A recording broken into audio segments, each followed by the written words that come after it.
오늘은 오랜만에 방송을 찾아뵙게 돼서 다음부터는 업데이트를 조금은 더 빨리 할 수 있도록 하겠습니다. 근데 엄청나게 핫한 사건이 있었죠. 바로 보험금 95억 만사간의 살인죄. 이 사건이 2014년도에 있었고 2017년도에 그것이 알고 싶다에도 나왔을 정도로 엄청나게 핫한 사건이었어요. 근데 이게 최종 결론이 나왔죠. 바로 반박 불가, 증거가 없었어요. 재판부 살인죄 대신 교통사고 처리 특례법상 치사죄로 해서 보험금 95억이 있는 만사간의 살인사건은 남편이 교통사고 처리법 특례법상에 대한 금고 2년만 받았고, 여기에 대한 95억 만사간의 살인사건은 무죄예요. 정확하게 무죄는 아니고 더 쉽게 표현하면은 반박 불가한 증거가 없었기 때문에 유죄로 인정할 수 없다는 게 맞는 거죠. 자, 아무튼 이 사건이 엄청 컸습니다.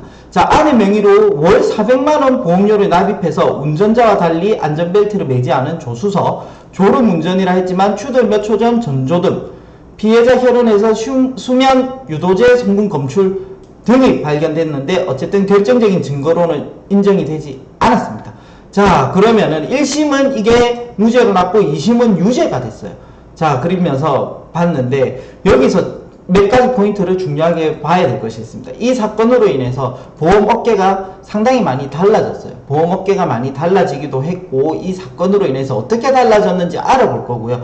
그리고 한 번 더 대법원은 그러면 기사가 났던 그런 내용들을 대법원은 판결문을 제가 가지고 와서 대법원 판결문은 어떻게 해석을 했는지 같이 한번 알아보도록 할게요. 그 전에 또 먼저 한번 알아볼 게 있습니다.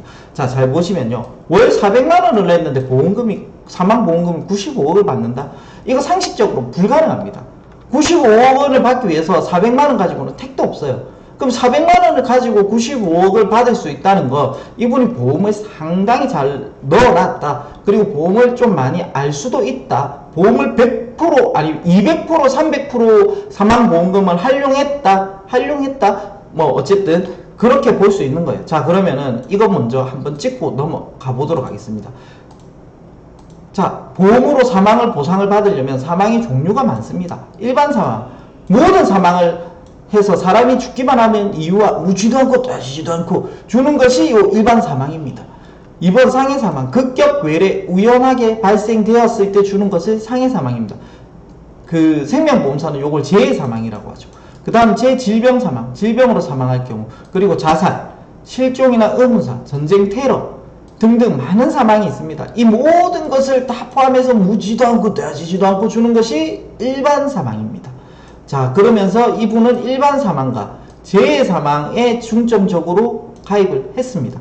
자, 그러면은 우리가 그 보험회사 홈페이지에 가면 상품 가격 공시라는 것이 있습니다. 거기 가서 제가 대충 한번 설계를 해봤습니다. 과연 95억을 받으려면 얼마를 내야 될까? 24살의 지금의 여성의 조건으로 가입을 했습니다. 근데 이거를 제가 95억으로 안 하고 30억을 했어요. 30억을 했는데 564만원이에요. 그러면은 30억인데 95억이 되려면 3을 해야 되죠. 곱하기 3. 그러면은 거의 1500만원입니다. 1500만원 이상을 매달 내야 되는데 이분은 400만원을 냈죠. 그럼 어떻게 해서 400만원을 내었는데 95억이 되었을까요? 자, 이거를 보시죠. 이거는 20년 납의 그런 거예요. 자, 30년 납이니까 조금 더 줄었겠죠. 어쨌든 30년 납을 하고 15억. 근데 여기 보세요. 주보험은 225만원이에요. 그리고 정기특약이라고 있어요. 정해진 기간 내에 사망을 하게 되면 돈을 준다. 이거는 보세요. 여기는 22만원인데 여기는 39만원이에요. 20년 납을 했으면 50만원 됐겠죠. 네, 그래서 15억을 한 거예요. 그 15억을 받는 조건에 여기는 종신, 무조건 한번 태어나서 우리가 피할 수 없는 확률이잖아요. 죽음, 세금 이거 피할 수 없다 하잖아요. 그죠? 그러니까 요 225만원은 무조건 냈을 때 15억은 나가는 돈이에요. 근데 요거는 80세 안에 사망했을 때 조건이 붙은 거죠. 조건이 붙으니까 가격이 확 내려갔어요. 그죠? 그럼 여기서 이분은 어떤 보험을 가입했냐? 여기서 조건을 하나 더 달았어요. 정기도 정기인데 휴일에 교통사고 사망이 될 때, 그러면 금액이 여기서 얼마나 더 줄어들겠어? 확률이 줄어드니까 한 10만원에 15억도 되는 거예요. 그러니까 총 이분이 400의 보험료를 납입하고도 95억을 받을 수 있었던 거죠. 상당히 지금 현 상황에서 봤을 때는 잘 가입을 했다. 저렴하게 하고 최고의 보험료를 받을 수 있는 조건으로 가입을 했다라고 보시면 되는 거죠. 자, 그러면 기사는 어떻게 났나? 기사를 한번 보도록 하겠습니다. 자, 경찰은 이씨 아내가 교통사고로 숨지기 3, 4개월 전부터 피고인이 대출을 받아 지출할 정도로 경제적 어려움을 겪고 있는 것을 경찰이 봤다는 거예요. 그리고 보험금 보장 내용을 알고 있던 정황. 그러니까 보험금은 제가 말했죠. 아주 가성비가 좋게 가입을 하셨다고요. 그리고 임신 중이던 피해자에게 수면 유도제 성분이 검출된 점을 범행 동기로 봤어요. 반면 이씨의 변호인은 최후 변론에서 피고인은 악성 부채나 사채가 없었다. 유흥비나 도박 자금 마련 필요성도 없었다. 부부관계도 갈등이 없는 등. 왜냐하면 유흥비나 도박도 하지를 않았나 봐요. 그래서 부부관계도 엄청 좋았다. 금전적 이득을 목적으로 반인륜적 범죄를 저지를 만한 요소가 없다고 주장을 했고, 이게 좀 받아들여진 거죠. 이들 사이에는 임신 중인 태아 외에 이미 딸도 있었던 것으로 알려졌어요. 제 둘째라는 거죠, 얘가. 자, 그러면 대법원 한번 볼까요? 자, 대법원은 이렇게 판결을 낸 거예요. 금전적 이득만이 살인의 범행 동기가 되는 것은 범인이 매우 절박한 경제적 곤란이 아니라는 거죠. 궁박 상태에 몰려있어 살인이라는 극단적 방법을 통해서라도 이를 모면하려고 시도할 정도라거나 범인의 인성이 원래부터 탐욕적이고 인명을 가벼이 여기는 범죄적 악성과 잔혹함이 있는 경우 등이 대부분이다. 이 지금 분은 이거에 다 해당을 하지 않는다고 인정을 받은 거예요. 그러면서 뭐라고 나왔죠?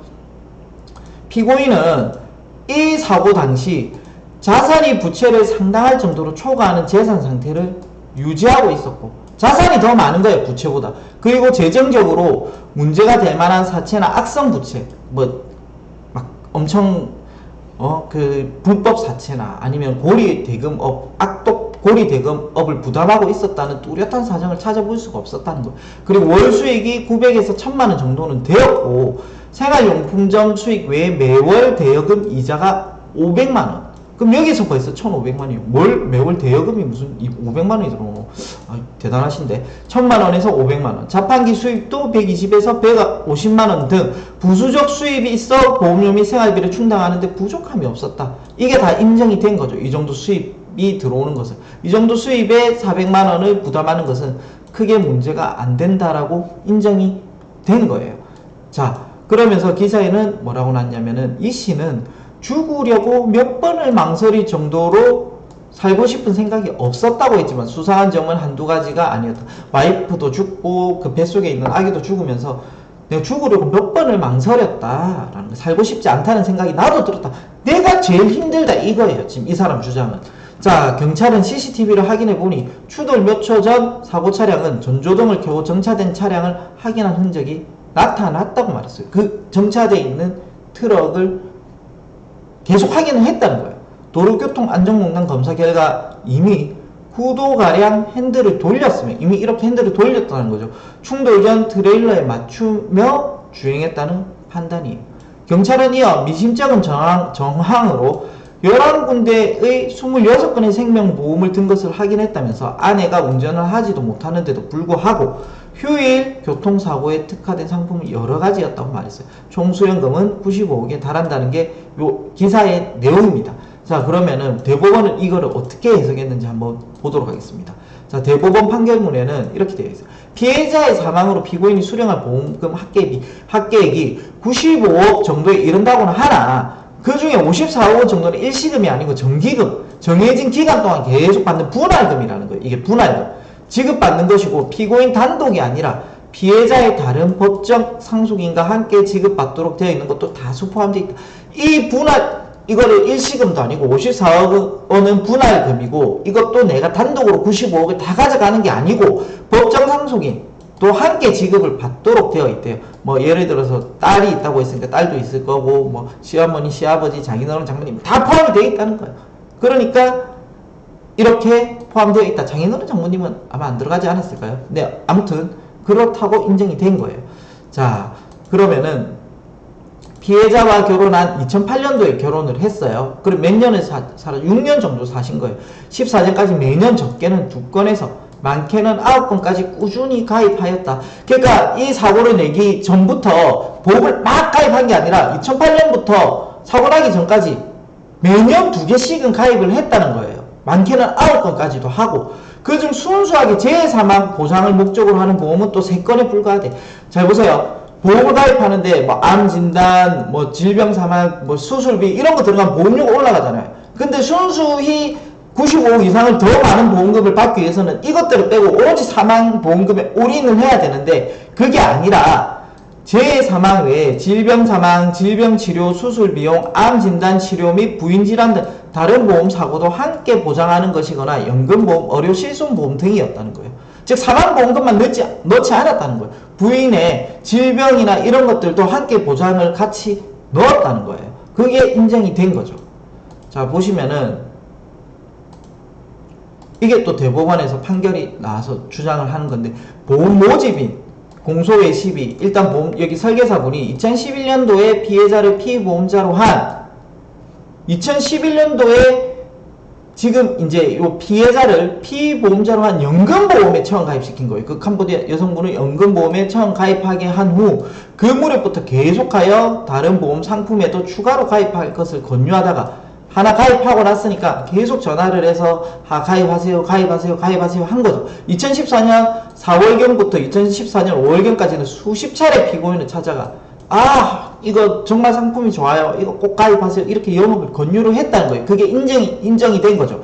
근데 이 설계사만 온 게 아니에요. 왜냐하면 가입하는 금액이 크니까 이 설계사 팀장도 찾아와서 3, 4일 영업을 했고, 다 같이 와서 가입을 하라고 설득을 한 거죠. 그리고 여기 영업소 대표도 2회 정도 찾아가 결국에는 보험에 가입을 시켰다는 거예요. 막 이런 거에 상품에 대해서 영업을 해서 장점을 부각시켜서 권유를 해서 이분이 가입을 했다는 거예요. 즉 내가 아내를 죽이기 위해서, 사망을 이루기 위해서 내 스스로가 보험을 가입해야 되겠습니다가 아니라 계속 와서 영업을 했다는 거예요. 그래서 내가 영업을 당해서 가입을 했다는 거죠.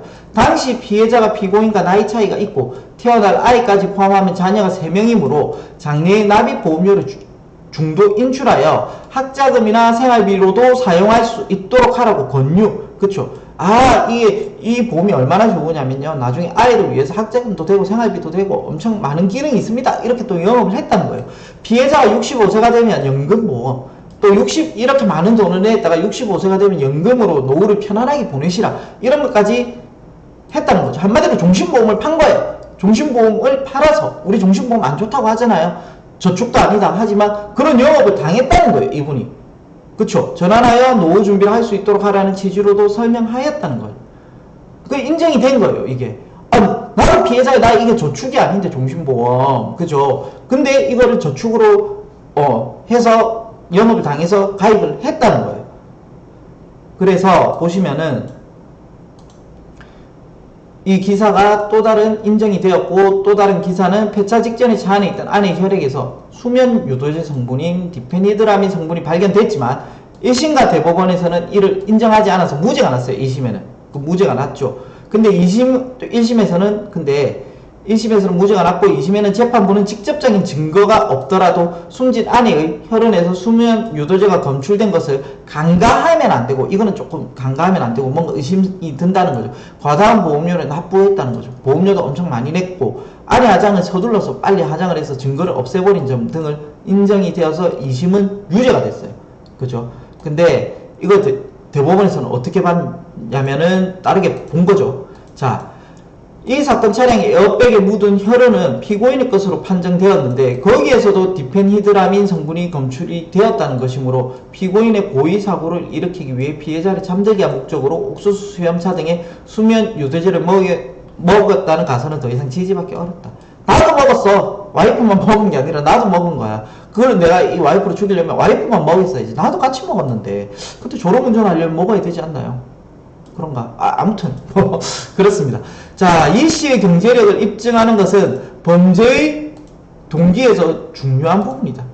그죠? 요게 엄청 중요한 부분이다. 이 씨는 경제력을 자랑했지만 60여 건의, 이거는 신문 기사입니다. 보험 중 40여 건의 보험을 담보로 3억을 대출을 받아 사용 중이었다. 경제가 어렵지 않았으면 대출을 안 받았을 건데 왜 대출을 받았냐고 하는 거죠. 보험가입 권유를 거절하지 못해 많은 보험을 들었다는 증언가 배치된다. 돈도 없으면서 대출 받아서 썼으면서 어떻게 보험을 계속 가입을 할 수 있었냐는 거죠. 영업을 당해서. 근데 대법원의 생각은 조금 더 틀렸습니다. 대법원 판결문을 보시면은 피고인은 농협, 신용협동조합, 우체국에 각 한 개씩 예금 계좌를 보유하고 있는데 그 합계 잔고가 600만 원에 미치지 못하고, 그러니까 우리가 흔히 말하는 자유입출금 통장에 계좌가 3개가 있는데 그 3개 합산 계좌가 600만 원도 안 되고 적금펀드 등 다른 저축수단이 아예 없어. 아무것도 없는 거예요. 이분은 금융수단은 전혀 이용하지 않고 대신 보험가입 후에는 보험계약 대출, 보험료 중도 인출 등을 활용하여 필요에 따라 수시로 돈을 이용하고 다시 대출금을 상환했어요. 그냥 대출만 한 게 아니라 수시로 대출을 받았다가 넣었다가 대출을 받았다가 넣었다가 한 거예요. 보험료를 계속 적립하는 등으로 보험을 예금이나 적금과 유사한 금융거래 수단으로 활용하였다는 것으로 보이는 걸 인정이 된 거예요. 왜냐면 아무것도 안 하고 오히려 보험만을 했으니까. 그러니까 그 설계사들이 그렇게 이야기했죠. 야, 이게 미래의 비과세 적립 통장이다. 막 이렇게 하면서 영업을 했으니까 그걸 그대로 100% 이행하고 있었다는 거예요. 그게 인정이 된 거죠. 자, 보시면은 또 피고인은 보험을 순수한 사고나 질병의 대비 또는 연금 목적만으로 이용한 것이 아니라 수입 중 일부를 저축하고 자금을 대출받아 사용하는 일종의 자산 운용 수단으로 이용한 것으로 볼 여지도 없다가 아니죠. 없지 않다. 그럴 부분도 있다는 거예요. 이분은 이게 보험이 자산이고 이게 나의 그 모든 내 수익을 관리하는 운영 자산이라고 보는 거죠. 그게 어느 정도 인정이 되었다는 거예요. 자, 보시면은 근데 하지만 여기 보시면 대법원은 하장부터 보험까지 의심의 여지가 있다는 건 인지해요. 그 하장을 너무 빨리 했고 보험까지 95억 넣은 거 의심의 여지가 있다는 거예요. 대법원에서는 좀 더 면밀히 심리를 해야 했다고 판단했으며 이 씨가 고의 사고를 냈다는 정황 증거만 있고 반박의 여지가 없는 꼼꼼한 증거가 없다는 점을 참작한 것으로 보인다. 이 씨의 보험금 청구와 관련해 보험사와 아직 민사소송이 진행 중인 거예요. 그러니까 이게 무슨 말이냐면요. 이거는 끝났어. 어쨌든 형사사건은 무죄죠. 무죄라기보다 유죄인데 유죄를 입증할 만한 증거가 없다는 거죠. 근데 보험은 뭐예요, 여러분? 민사죠. 형사사건과 별개로 보험은 민사니까 민사소송에 따라서 결과에 따라서 지급을 하든지 안 하든지 하겠다는 거예요. 원래는 이게 2016년도에 붙었어요. 보험회사와 소송으로. 근데 아직 최종 형사 판단이 안 나왔기 때문에 중단이 됐어요. 그리고 이제는 최종 형사 판단이 나왔죠. 그래서 다시 이제 민사가 진행되는 거예요. 체포 직후 지역 변호사 한 명만 선임했던 이 씨는 지역에 있는 변호사 한 명만 선임했는데 바꾸고 서울의 대형 로펌을 통해 전직 대법관을 포함한 화려한 변호인단을 꾸려서 대응해 왔어요. 살인을 전제로 적용된 보험금 청구 사기 혐의가 무죄로 나오면서 이제 지연이자까지 100억 원이 넘는. 왜냐면 이게 95억이잖아요. 근데 이게 언제 됐어요? 2014년도에 벌어졌죠. 그리고 지금 6년이 지났죠. 그러니까 95억의 돈을 줘야 될 게 6년이 지났으니까 5억의 이자가 쌓인 거예요. 이게 보험회사 입장에서는 엄청 중요해요. 계속 시간을 끌다가 지연이자가 더 불어나면 이게 더 많은 돈을 지급해줘야 되는 수가 있거든요. 그러니까 보험회사는 엄청나게 지금 사활을 걸고 이거를 방어해야 되는 거예요. 그래서 이거에 대한 또 대법원 판례가 또 있어요. 이 사건, 비슷한 사건이. 자, 어떤 사건이냐면은 이것도 한번 보도록 하겠습니다. 보시면은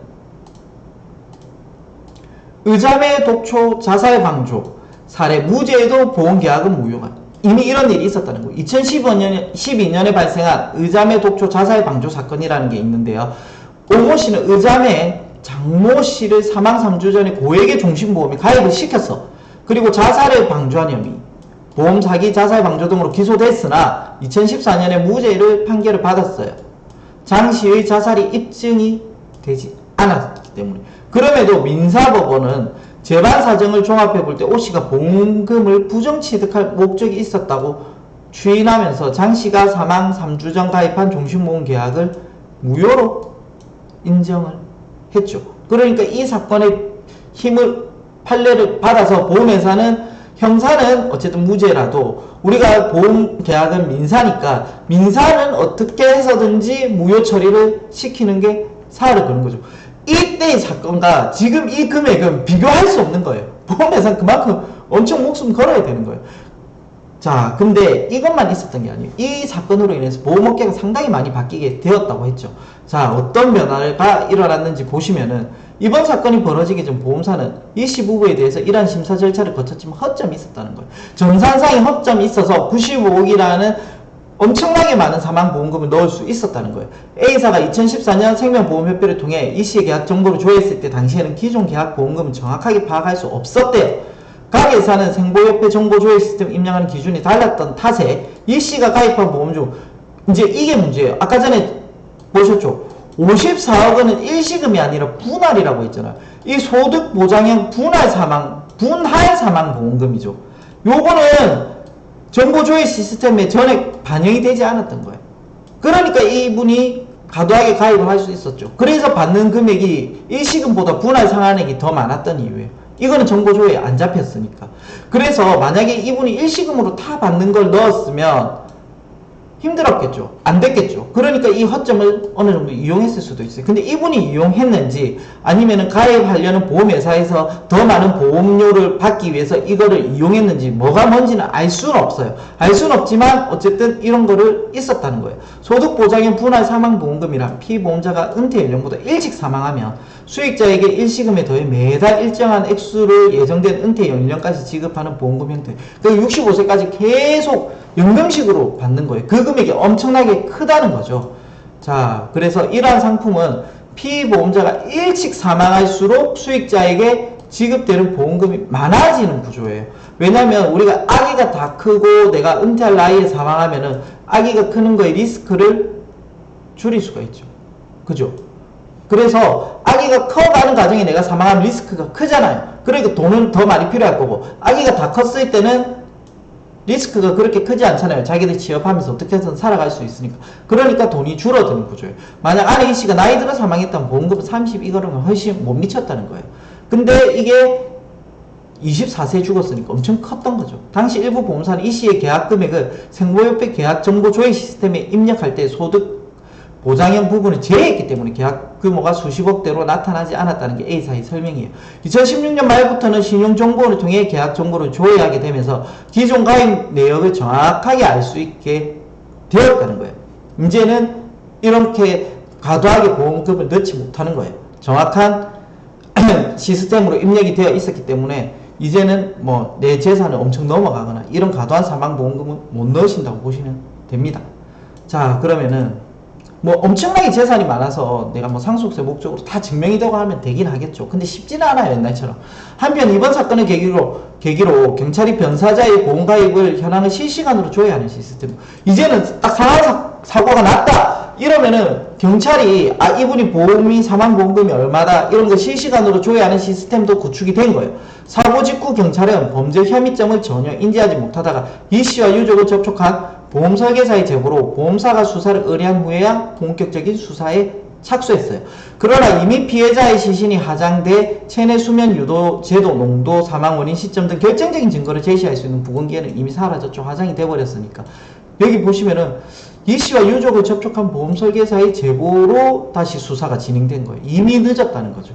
네. 그래서 이제는 실시간으로 알기 때문에 보험 사기라고 생각이 들면은 바로 화장을 못하고 뭔가 수사를 받아야 된다는 거죠. 김기용 손해보험협회 보험사기조사팀장은 만약에 사고 직후 경찰이 피해자의 보험가입 여부를 조회할 수 있었다면 신속하게 범죄수사로 전환해 더 직접적인 증거를 확보할 수 있었을 것이라며 안타까움을 들은 이미 이걸 계기로 소액고 외양간을 고친다는데 이걸 계기로 어쨌든 더 발전하고 소액고 외양간이라도 고치면 우리가 다행이라고 하잖아요. 소액고 외양간도 안 고치는 경우도 있어요. 어쨌든 이거는 고쳐졌으니까 다행인 거죠. 다른 업계 관계자는 캄보디아 만삭 아내 사망 사건은 피고인의 유무죄를 떠나 보험업계가 시스템을 점검하는 계기가 된 사건으로 볼 수가 있는 거죠. 저는 이 사건을 보면서 무슨 영화가 하나 떠올랐는데 뭐냐면 의뢰인인가? 그 하정우 씨 나오고 그 장혁 씨 나오는 영화였는데 그 드라마도 장혁 씨가 무죄를 받아요. 무죄를 받는데